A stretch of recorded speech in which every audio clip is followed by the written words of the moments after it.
One of the most common terms associated with modern living is this: a rat race, an endless self-defeating and pointless pursuit. And this is how the rat race is perceived in the highly corporatized, market-driven society. A constant chase of the upgrading of your living standards and an effort of earning more and more. And many people label this pursuit as futile, as most of us might never earn the amounts required to live a lavish lifestyle without worries of running out of money. In short, most of us will never be millionaires. Hence, spending our whole life working hard to increase our income level is pointless, as we might never have enough. But then there are those rich and famous who had enough and still lost it. And then these, who face convictions for millions of dollars in tax evasions. Then the question arises, what is the real rat race?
And not linking it with personal morals.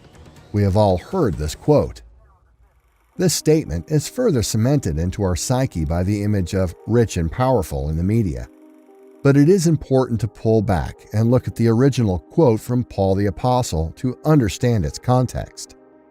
Both philosophically and practically, this statement makes sense. It's not the money or the desire to earn it that creates evil and causes problems in people's lives and makes them vulnerable at the end of every month, but their relationship with it. And to manage money successfully, you have to evaluate your relationship with it. Your usage of money is what decides whether you will live a financially balanced life or one ridden with credit card debts. This old proverbial analogy of money is simple, timeless, and accurate, just like much age-old wisdom.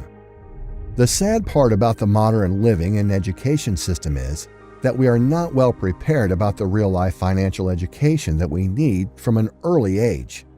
The developed world leads to a paradoxical existence of the abundance and scarcity, the abundance of consumption, yet the scarcity of the resource to purchase them at the same time. Many people live in this paradox every month.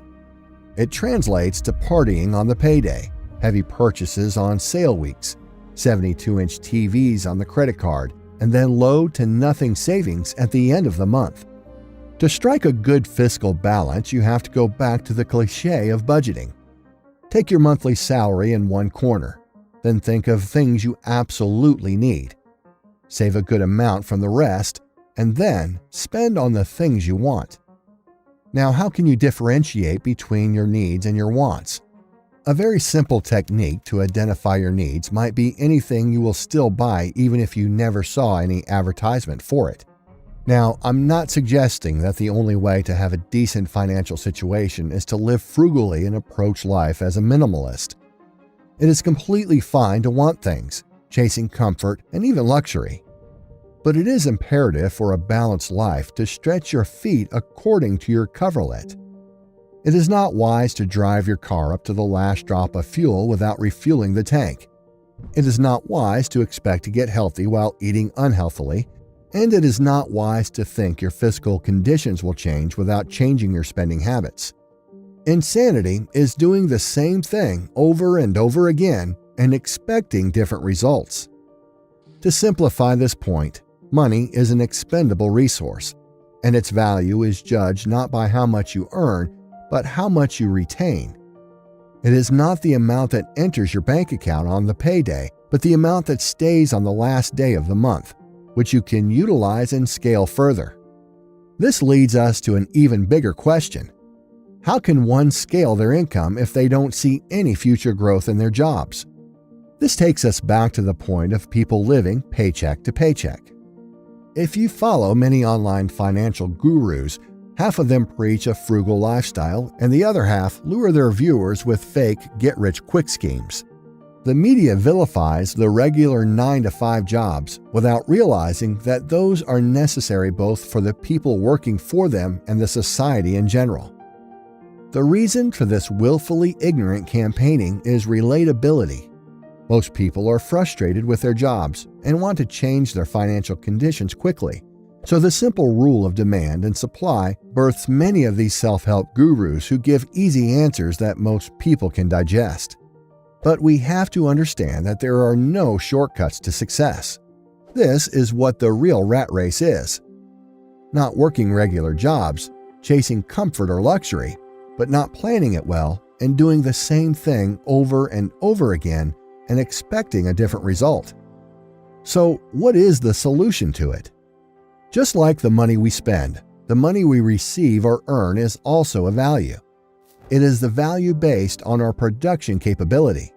In an hourly wage job, the more hours we put into the production, the more money we make. But there is a finite amount of hours we can work, hence only a finite value we can produce. So how can we break the circle?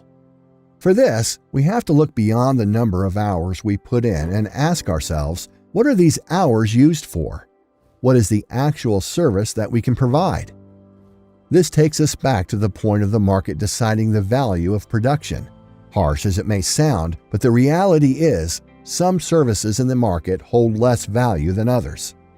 Even if a person works 2 or 3 jobs that offer no scalability, their earnings would be limited and their mental and physical health would be adversely affected, leading them to a strained personal life. Now, this may sound gloomy and lead to a feeling that the game is rigged against you, that the rich might have the tricks up their sleeve that you can't conjure, or maybe they are born into wealth. But the reality is that a vast majority of millionaires in today's society are self-made. And the way they did it is they found a problem in the society, gave a solution, and scaled that solution to create value. Now, we are not saying that every person can come up with the next Amazon or Tesla or Microsoft. These high-tech individuals indeed came up with once-in-a-lifetime ideas and solutions to the market. But what each of us can do is identify a problem or a demand in the market that you can give a solution to or fulfill the supply of, and then make that solution scalable. Working in a gaming company is limiting, but creating an easily downloadable and engaging game is scalable. Opening and running a small, specialty restaurant is restrictive and takes a long time to break even. But creating a franchise around specialty food is highly scalable and rewarding. Driving a truck generates limited income, but opening a transportation company is expandable. Take an example of this or any other YouTube channel with good fellowship. We find topics that people are interested in, research them, and create appealing videos consistently that in turn connect with more and more people, scaling the viewership of the channel. This is what your goal is, to find a pond where you can be a big fish. And don't think that this is undoable if you have failed once. There are plenty of examples around that made it happen, no matter how late in life. So find a problem, strive for a workable solution, and make it scalable. And remember that the first week of the gym is the hardest. So is the first time when you pick up a guitar, or as a child when you first learn the alphabet. But instead of focusing on the difficulties of today, creating a clear vision of your end goal is how you achieve a healthy body, play amazing solos, or write eloquent essays. To sum it up, the first thing to attain a healthy relationship with your money, you need to journal your expenses thoroughly. Begin with spending on the essentials, save some amount, and then chase after luxuries. It's not about how much you make, but how much you end up with. These sacrifices of leisure and excess that you make today will lead to more secure life and a better consumption balance. Then, if you feel that you're stuck in a rut of your meaningless job, identify a problem or a demand in the market, find a creative and unique solution to it, and make it scalable. If you fail the first time, don't repeat the same mistakes. Rather, take a different approach that has not been taken before. Don't panic about running out of time as long as you're trying. Always keep these people on your mental vision board. If this pandemic and the economic chaos that followed has taught us anything, is that your current financial condition is fragile, and the sooner you take command of it, the better. Your relationship with your money is the one that will inadvertently affect all the relations in your life. And to keep a good balance in your life, you need to strike a balance with your money.